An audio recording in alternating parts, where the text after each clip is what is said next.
Well, both kitties are now abusing their beds. She knows full well she's supposed to get inside it, not on top of the lid. I saw her just earlier today inside it, but they're ruining their beds. Him too. He knows he's supposed to be inside of it. I've picked them up, both of them, and put them inside it, and now the lids of the cat beds are both creased in such a way that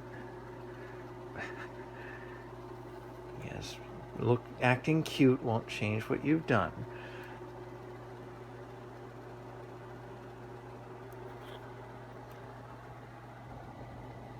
Hello, kitty.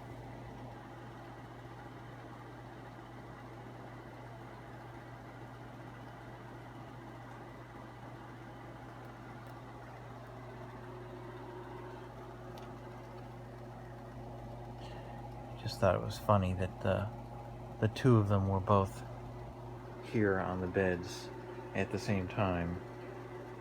Both of them abusing it. Oh well. Looking up at me so innocently. Oh, Elcy-Rin, you silly kitty. You want Tommy rubs again. This is silly baby. You silly kitty. Give you a paw massage. It's interesting that they really are hands. They're not really paws. Their fingers are quite articulated. I'm not sure why they don't pick things up generally, because it seems like they should be able to.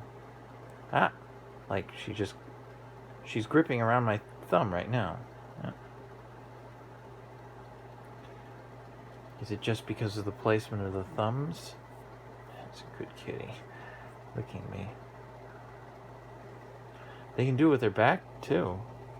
Their back paws can spread out and they're more articulated than human feet, certainly. So I'm not really sure why cats didn't develop into tool-using entities. Mr. Bullet is making muffins on the blankie.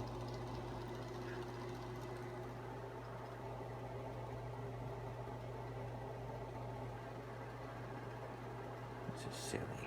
Here's a silly kitty.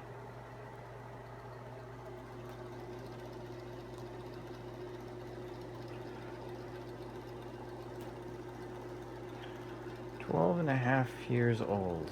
Well, not quite. Next month.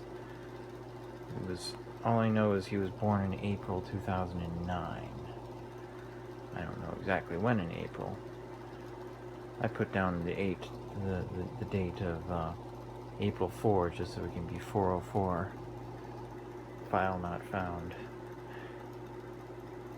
With the veterinarians, that is. And with Chewy.com.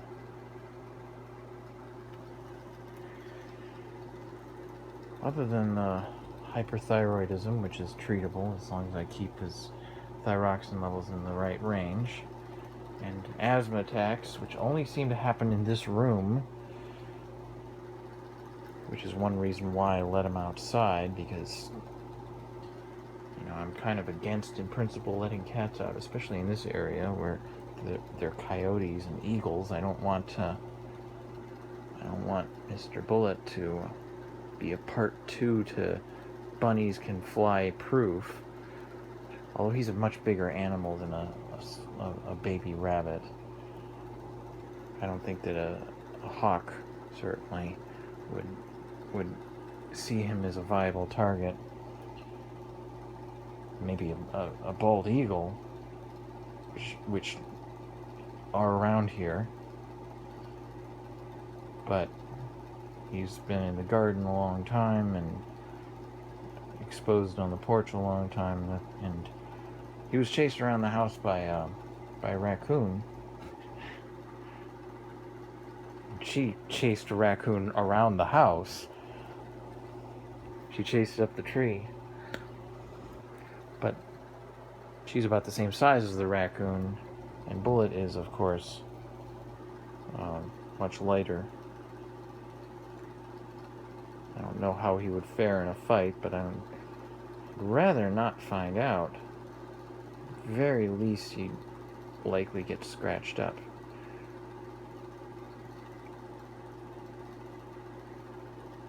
I wouldn't bet on many animals the same size as a cat against a cat.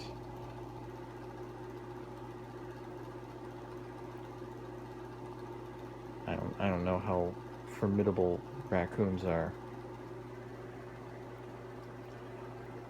but he's a fragile kitty with a fragile physique, and I don't know if you can tell just from this, but boy, his shoulder blades are just like nothing. I don't understand how his muscles can be atrophied in the way they are, and yet he can be so capable of jumping.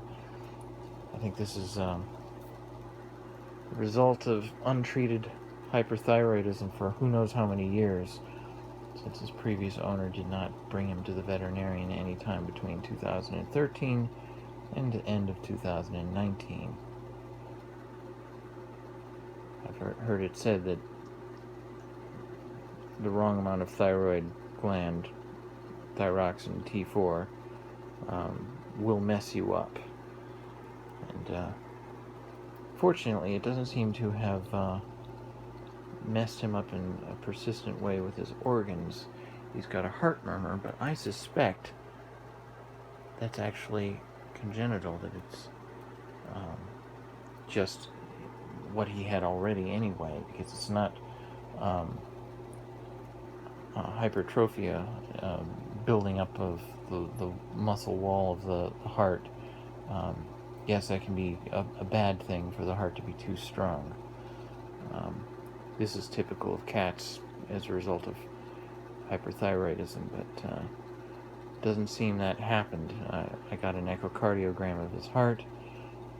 Well, any echocardiogram is of the heart by definition, because of the word, but got him an echocardiogram, and everyone was expecting him to have had hypertrophy of the heart, for his heart to have been enlarged, but it wasn't. His heart murmur was caused by two of his valves being leaky, letting blood go a little bit in the wrong direction during part of the beat pulse, during the beat, during certain parts of the beat.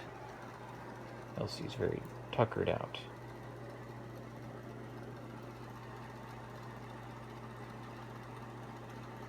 So it's something that makes his it's not good, because it means that his heart does still have to beat a little bit harder to perform the same work, and that can't possibly do anything good for his lifespan. It might, well, maybe it could, theoretically. It could give his heart just the right amount of exercise and maybe cause it to last longer, but that's, unlikely that you do just the right amount of stress causing damage, and it would, you silly kitty. She does this every time, when you're having her mouth open when she's pleased, in that way, just like in the after shower visit video. You so fat, Elcy-Rin. I got too much to grab onto on you. And yet, I wonder if she's hypothyroidism. The veterinarian keeps refusing to do the test. She says, oh, it's so rare in cats, I don't recommend it. Maybe I should insist they do it anyway. Because she eats like a third of the food between the two of them. She only likes the Friskies shreds, and he only likes the pâtés. And he'll eat his pâté completely, and she'll eat some of her shreds, and then he'll eat some of her food too. He'll lick the sauce off, and she'll refuse to eat the rest of it. So it ends up with her eating a really tiny amount of food, and yet being fat, and him eating a lot of food and being emaciated, always on the threshold of starvation. His hyperthyroidism got worse, and he was above the good range, and so he upped his dose, and then now we went from above the top of the range to the bottom of the range. So for a while he was borderline hypothyroidism, effectively, and he picked on some weight. Got him over 7 pounds. He was 6.8, 6.9 every vet visit, and got up to 7.25, whereas she's 10 and change. So that's how heavy they are. But he's also got a larger frame than her, so he should be heavier. He should be a 15-pound cat. But he's always a skeleton, no matter, and I give him mayonnaise. He likes mayonnaise, which is good because it's just clean vegetable oil. You get a choice of vegetable oils and the different types of mayonnaise. I've tried to get him to eat the kind with olive oil. I think that's probably the best. They say canola oil has, or can have, some component which is bad for cats. And then of course soybean oil is a bit of a wild card, just because soybeans are a bit of a wild card, especially to males. Although he doesn't have much testosterone, I'm sure, since he was neutered 10 years before I met him.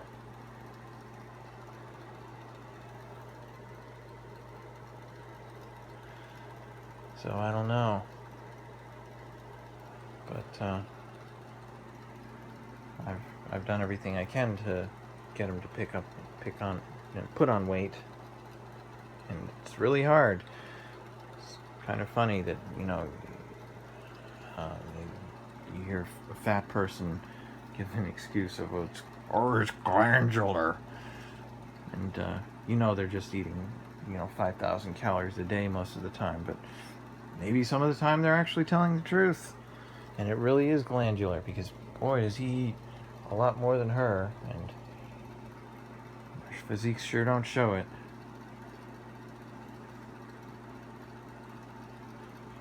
Oh well, I have nothing else to rant about. Elcy is now over here.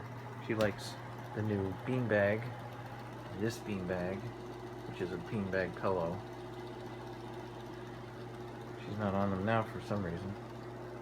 Bullet is seemingly really biting into his paw sometimes. Alright, I guess that's the end of the video.